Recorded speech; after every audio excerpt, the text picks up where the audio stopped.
dia a todos. Obrigada pelo convite. E sim, fui aluna dele, do Daniel, em Campinas, então não esqueço minhas origens nunca.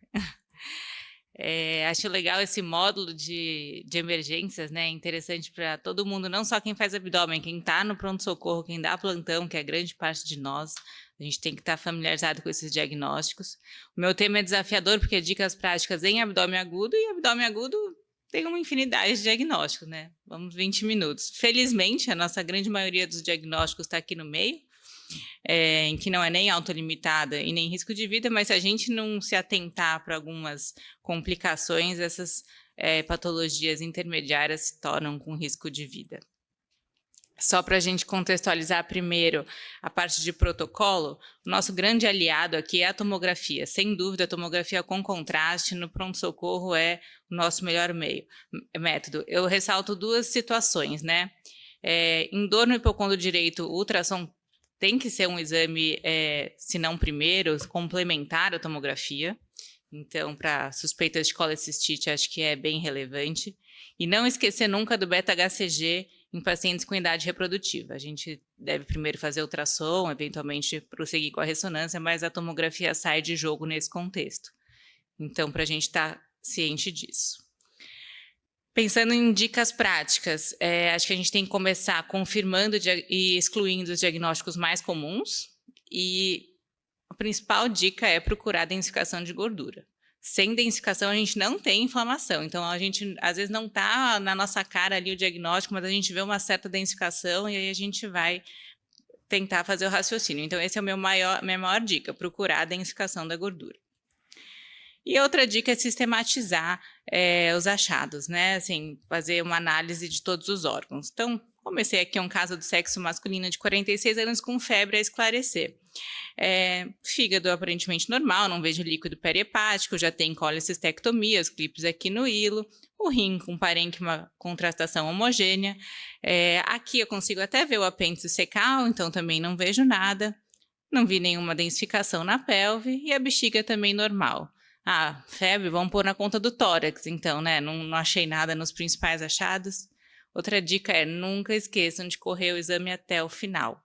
Ainda mais na região perianal, às vezes o paciente tem vergonha, não relata uma dor ali relacionada ou nem sabem localizar essa dor. Então, a gente consegue sim ver uma densificação, algum abscesso, alguma coisa na região perianal. Por mais que você não vai falar da fístula perianal, você vai conduzir aí o diagnóstico desse paciente. Então, não esqueçam de rodar até o final. Já caí do cavalo, não caiam também. Aí aqui outro diagnóstico comum, né? Todo mundo já enfrentou um desse, e aqui não tem muita dúvida. O apêndice está grande, tem uma densificação adjacente, uma apendicite aguda, beleza. E esse caso, sexo feminino, 33 anos, dor na fossa ilíaca direita há 3 dias. Vou passar aqui um pouquinho as imagens. A gente já começa a chamar a atenção um processo de densificação aqui na fossa ilíaca direita, né? E aí chama bastante atenção, realmente está aumentado, tem alguma coisa. Mas eu acho que o apêndice está aqui embaixo, se eu conseguir seguir direitinho. Vou deixar as imagens chaves aqui para a gente pensar no diagnóstico, né? Então, densificação em volta, o apêndice, a gente consegue delimitar ele aqui embaixo, e aqui a gente tem uma bolinha que está aumentada e densificada. Então, não é o mais comum. A gente ter diverticulite no seco, o mais comum é no reto sigmoide, mas a gente vê também diverticulite no seco. Não é a mesma fisiopatologia ali do cólon, do reto, que é mais relacionada à constipação crônica. Aqui a gente tem alguns outros fatores que predispõem, mas o importante é a gente sempre procurar o apêndice secal. Não adianta, tem uma densificação na fossa ilíaca direita, deve ser apendicite. Não, e aqui a conduta muda 100%, né? A apendicite eu iria para a cirurgia, uma diverticulite de seco não complicada, a gente vai para tratamento medicamentoso. Então, sempre procurar o apêndice secal. E quando eu estou liberando qualquer ressonância, uma dica que eu falo para quem está comigo, procura o apêndice secal. Eu acho que erroneamente a gente fica com aquela ideia de que a ressonância não é um método para a gente ver apêndice. E realmente, a tomografia é muito mais fácil, muito mais acessível. Mas se a gente treinar nosso olho para ver o apêndice na ressonância, quando a gente tiver um apêndice inflamado, a gente também vai saber identificar. Então, reparem aqui nessa fossa ilíaca direita, o apêndice aumentado de calibre, bastante edema dos planos gordurosos adjacentes, e isso foi feito num contexto de uma gestante, né? A gestante não pode fazer a tomografia, pelo menos no nosso serviço, quando a gente tem uma suspeita e não foi resolvido pelo ultrassom, a gente faz a ressonância sem o contraste. Então, aqui para a gente lembrar de se habituar em ver também o apêndice nas gestantes, que pode ser o nosso método diagnóstico aqui. Então, ultrassom para investigação é a primeira linha na suspeita de apendicite em gestantes, mas depois o próximo exame seria a ressonância superando a tomografia, por conta de radiação, claro.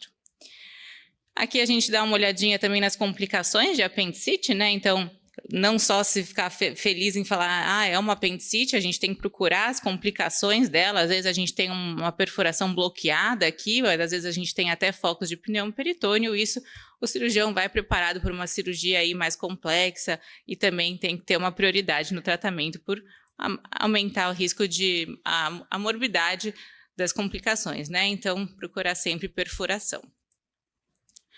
Outro casinho aqui, um sexo feminino, 34 anos, com dor abdominal há 10 dias. A gente está olhando aqui na fossa ilíaca direita, eu vejo o apêndice secal saindo aqui, só que aqui na ponta dele eu vejo um aumento, né? E aí, o que será? Será que, eu vou até voltar a imagem aqui, será que é uma apendicite de ponta? Ou será que a gente tem que abrir nosso diagnóstico diferencial para essa região aqui na ponta do apêndice secal, que tem um realce mais evidente? Deixar umas imagens chaves aqui, ó. Então eu vejo a ponta do apêndice secal aumentada e sem muita densificação em volta, né? Então acho que sem densificação a gente tem que abrir o nosso leque de diagnósticos diferenciais. E era um neuroendócrino de apêndice secal. Então, lembrar desses diagnósticos diferenciais. Aqui, falando da diverticulite aguda, nesse caso que a gente vê um reto sigmoide cheio de divertículos e a gente vê propriamente o divertículo inflamado, a gente não tem muita dúvida. Às vezes ele pode fazer uma coleção bloqueada, isso também tem classificações para o cirurgião, muda talvez a conduta, não só medicamentosa, às vezes fazer uma drenagem, ou se tem até um pneumo peritônio livre, isso tudo o cirurgião vai decidir. Mas e nesse caso, será que a gente também vai deixar uma diverticulite aguda? Ali um paciente está com dor no hipogastro, um pouco mais velho, tem um espessamento aqui na região do reto sigmoide. Será que é uma diverticulite aguda? Então, a gente tem que lembrar quando a gente vai diferenciar a diverticulite de um tumor de sigmoide, né? Às vezes, esses diagnósticos ficam meio sobrepostos, dão um pouco de dúvida. E no tumor de reto sigmoide, lembrar de uns espessamentos, eles são mais focais, segmentares, irregulares e podem ter associados linfonodomegalias. Às vezes a gente não vai conseguir diferenciar no momento, mas é importante a gente ter o contato com o cirurgião e falar, olha, resolvendo esse quadro de processo inflamatório, vamos prosseguir com uma colonoscopia, vamos investigar melhor esse espessamento focal. E a gente tem que ver o divertículo, né? Se a gente não vê o divertículo, a gente não pode falar que é uma diverticulite. E esse caso aqui, aldeia recente, sexo masculino de 40 anos, avaliação de diverticulite. O pedido já veio assim para mim. E eu olhei aqui, realmente tem alguns divertículos, mas isso daqui está densificado, mas não me parecia muito um divertículo, né? Vamos sempre olhar os outros planos e dar uma olhadinha aqui. Ele tem uma atenuação de gordura, né? Aqui junto, numa localização frequente de diverticulite, ali no reto sigmoide, não é a localização mais frequente da gente ver a pendagite, mas era o grande diagnóstico diferencial, deixa eu voltar aqui, era uma pendagite simulando uma diverticulite. Então, olhar todos os planos, procurar o próprio divertículo densificado faz a diferença. E aí eu lembro aqui o leque aqui do IF, né, que são as infartos focais da gordura intraperitoneal, e a gente tem diversos locais para ter esse infarto. O mais comum é a pendagite, que a gente frequentemente vê no pronto-socorro, tem essas densificações com atenuação de gordura na fossa ilíaca esquerda, mas a gente tem localizações mais atípicas e que o que vai chamar a atenção para a gente normalmente é a densificação. Pode ser um infarto do pequeno aumento, esse caso mais atípico, que era uma torção aqui do apêndice do ligamento falciforme, o que chama atenção em todos esses casos é a densificação da gordura. E aí a gente vai entrar nesse leque aqui de diagnósticos. Alguns fatores de risco são obesidade, trauma ou alguma cirurgia abdominal recente. Todos esses, a maioria, normalmente a conduta é expectante, medicamentosa para alívio dos sintomas. Aqui outra dica prática que eu trago é de colecistite, né? Então, frequentemente, ainda mais nessa epidemia aí de dengue que a gente teve recente, a gente se depara com esse aspecto aqui, né, de uma vesícula biliar não distendida, mas com certo edema dos planos edema perivesicular, um acúmulo líquido, às vezes um pouco de edema periportal também, e nesse caso a gente não deve confundir isso com colecistite. A colecistite, ela tem, isso lembro muito da época da residente, em que eu aprendi que ela precisa estar distendida, né? Ela precisa estar distendida, paredes espessadas e densificadas. Então, eu destacaria isso, distensão, densificação e dor localizada. Aqui ela não está distendida, essa vesícula não está inflamada, né? Então, lembrar desse diagnóstico diferencial. E, frequentemente, eu coloco no relatório edema periportal, edema perivesicular, achados que devem estar relacionados ao quadro inflamatório sistêmico. Indo para o mesmo leque, aí agora falando das vias biliares, pâncreas, um caso clássico de pancreatite, esse não dá dúvida, pâncreas aí aumentado, densificação adjacente, mas a gente não tem que ficar satisfeito com esse diagnóstico de pancreatite, a gente tem que ter um contato próximo com o solicitante e lembrar dessas 5 diquinhas. O tempo do início dos sintomas interfere, tanto para eu poder falar de necrose, quanto para eu pensar se, será que não vale a pena a gente fazer um controle em alguns dias, porque nos primeiros dias a gente não tem a necrose ainda bem evidente, então a gente teria que repetir o exame mais para frente. Quando a gente tem a necrose evidente, quantificar a porcentagem do parênquima que está necrosada, buscar as causas, né, uma busca ativa de causa, dar uma olhada no colédoco, dar uma olhada em malformações, assim, pâncreas de Visio, né, algumas outras apresentações e complicações vasculares e infecciosas. Acho bem interessante, isso daqui é uma aula à parte, né, o consenso de Atlanta de pancreatite, mas isso é algo que vale a pena todos nós darmos uma lida.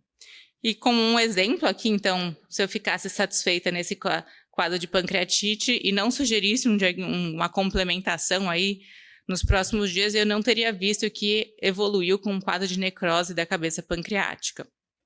E quando a gente tem necrose, a gente tem outras complicações, né? Elas podem acabar sangrando e fazendo uma necrose necrohemorrágica, tinha um conteúdo hemático em volta também dessa coleção peripancreática. E outra complicação frequente são pseudosaneurismas, pensar sempre ali na artéria esplênica que fica na região. Então, lembrar das complicações da pancreatite, a gente tem que ter um contato próximo com o solicitante quando a gente está frente a um caso desse, porque esse sim é uma patologia de risco de vida do paciente. Mudando para o trato urinário, então a gente pensa, né, começa com uma cistite na maioria dos casos, sobe pelos ureteres, faz uma pieloureterite e às vezes até uma nefrite com os nefrogramas estriados nos rins bilaterais. Mas não esquecer de procurar abscesso. Isso também muda a conduta, a gente tem que, às vezes eles não são tão grandes, às vezes eles começam com microabscessos, aí a gente tem que controlar, pode-se controlar com ultrassom, mas a gente precisa muitas vezes drenar esses abscessos. Isso também aumenta muito a morbidade do paciente. Então, lembrar sempre de procurar abscessos. Essa paciente foi um caso assim, bem chocante para a gente, sexo feminino de 53 anos, com dor abdominal no flanco direito, associada a vômitos. No exame físico, ela estava prostrada, desidratada, nitidamente séptica e com destro maior de 500. Então, era uma paciente diabética e o rim dela foi praticamente tomado por conteúdo gasoso, né? Era uma pielonefrite enfisematosa comprovada por urocultura, o exame de urina não tinha nenhum outro foco infeccioso. E lembrar que os pacientes imunocomprometidos acabam fazendo pielonefrite enfisematosas e são quadros muito mórbidos, né? Então, sempre lembrar disso. Algo diferencial, quando a gente pode se deparar isso no pronto-socorro, é paciente que tem esse exemplo, masculino, 29 anos, em avaliação de alteração urinária, tinha polaciúria e noctúria. Talvez não seja um quadro tão agudo, mas esses pacientes chegam no pronto-socorro também, né?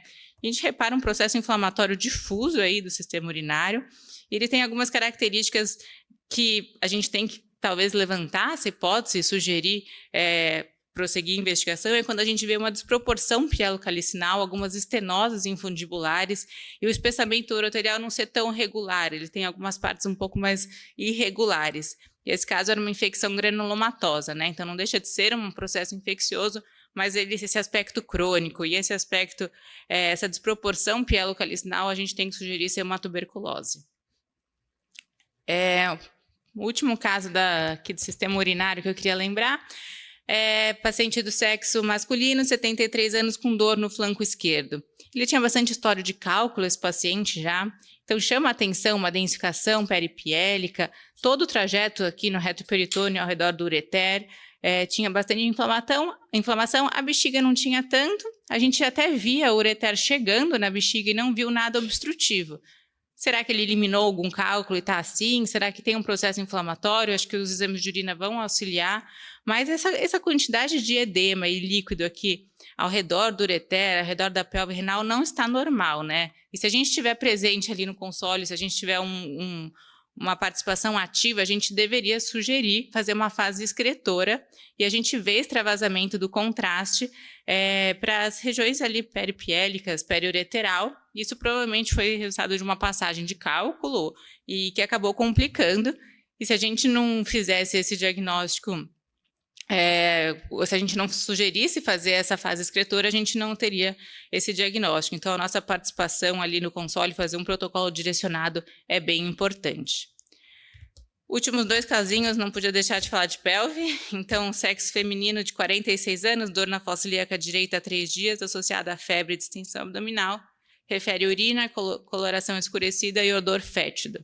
Quando eu olho a tomografia, muitas vezes eu não consigo delimitar muito bem o que está inflamado, mas eu vejo uma inflamação pélvica, eu vejo alguns cistos ovarianos ali, um pouco espessados. Eu não espero que a gente dê esse diagnóstico definitivo na tomografia, mas a gente tem que sugerir, prosseguir a investigação, seja com ultrassom, seja com a ressonância, dependendo da disponibilidade. Claro que a ressonância traz mais informações dos órgãos pélvicos, e aí eu vejo nível líquido nos cistos ovarianos, com bastante restrição à difusão e um realce intenso, realce periférico, sem nada sólido. Esse caso era um abscesso tubovariano, também requer uma intervenção aí do grupo da ginecologia. E como diferencial, eu trago esse caso, sexo feminino, 32 anos, dor pélvica súbita, às 6 horas. Ela tinha uma história recente de captação de óvulo.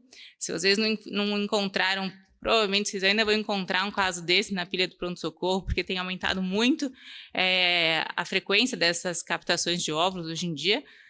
E a gente vê o ovário, ambos os ovários, tanto o direito quanto o esquerdo, de dimensões bem aumentadas, com um monte de folículos. A gente tinha bastante líquido na cavidade abdominal também, e isso é a síndrome da hiperestimulação ovariana, né? Então, 5% das pacientes submetidas à FIV acabam sendo hiperestimuladas.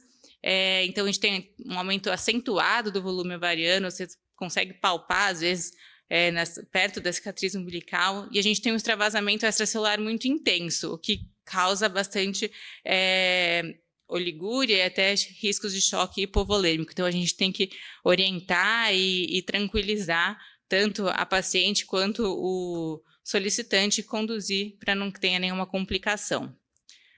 Então, por fim, minhas mensagens como a tomografia modifica o manejo dos pacientes no abdômen agudo, né? Reduz internações indevidas ou ajuda a conduzir em casos mais graves. Os dados clínicos fazem muita diferença, então, em quase todos os pacientes tem algo na história.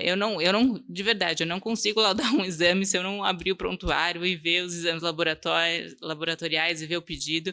Eu tenho isso muito na minha prática. Fazer protocolo direcionado às vezes vai mudar a conduta, sempre buscar a prudencificação de gordura, procurar as complicações e procurar o retorno dos casos. Isso faz toda a diferença para a gente saber se a gente está indo no caminho certo ou não. Obrigada, gente.